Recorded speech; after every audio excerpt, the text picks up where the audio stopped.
റോയ് സാറിന് അവസാനമായി ഒരു നോക്ക് കാണാൻ പോകുന്ന ഭാര്യയും കുട്ടികളാട്ടോ. ആ ഒരു വീടിന്റെ അടിയിൽ വന്ന കമന്റുകളാണ് ഇതൊക്കെ. ഈ കൂളിംഗ് ഗ്ലാസ് വെക്കുന്നത് ഇപ്പോഴും ജാട കാണിക്കാനെന്ന് വിശ്വസിക്കുന്ന സമ്പൂർണ്ണ സാക്ഷര കേരളത്തിലാണ് നമ്മളിപ്പോൾ ജീവിക്കുന്നത്. ഈ മലയാളികളെ പോലെ ചേറ്റകൾ വേറെ ഒരു സ്ഥലത്തും കാണില്ല കേട്ടോ. മരിച്ച ആളെ പോലും വെറുതെ വിടരുത്. എല്ലാവരെയും ഉദ്ദേശമല്ല കേട്ടോ. കുറച്ച് പൊട്ടക്കണക്കിലെ തവളകൾ കമന്റ് ബോക്സിൽ കിടന്ന് മെഴുകുന്നുണ്ട് കേട്ടോ. മരണ വീട്ടിൽ പോലും കൂളിംഗ് ഗ്ലാസ് വെച്ചിരിക്കുന്നു, മകൾ ഓവറാണ് എന്നൊക്കെ പറഞ്ഞ് കമന്റ് ബോക്സിൽ കിടന്ന് മെഴുകുക കേട്ടോ.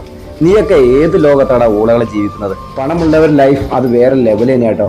അവരുടെ ആ ഡ്രസ്സിങ്ങിനെ ശ്രദ്ധിച്ചു നോക്കട്ടോ. ഇങ്ങനെ കണ്ണുകടിയുള്ള കുറച്ച് ആളുകളൊക്കെ സാധാരണ FP-യിലായിട്ട് കാണാറുള്ളത്.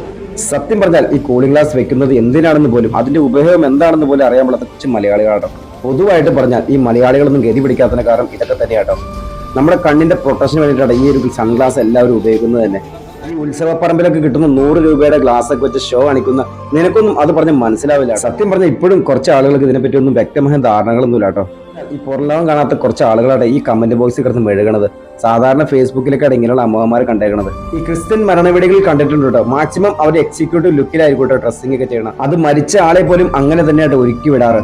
പിന്നെ ഇങ്ങനെയുള്ളവരെ പറഞ്ഞിട്ടൊന്നും കാര്യമില്ല. പൊട്ടക്കണ്ടിലെ തവള തന്നെയാട്ടോ. അരിയും മലരും തിരിച്ചറിയാത്ത ഇങ്ങനെ ഒരു സാഹചര്യത്തിലും അവരെയൊക്കെ കുറ്റം പറയുന്ന ഇങ്ങനെ കുറച്ച് ചീപ്പായ മനുഷ്യരും നമ്മുടെ നാട്ടിലുണ്ടല്ലോ അല്ലെ. ഈ സൺഗ്ലാസ് വെച്ചുകൊണ്ട് നടക്കുന്നതിന്റെ ഉപയോഗങ്ങൾ കൂടുതലായിട്ട് അറിയാവുന്ന ആളുകളുടെ ഒന്ന് കമന്റ് ആക്കണേ.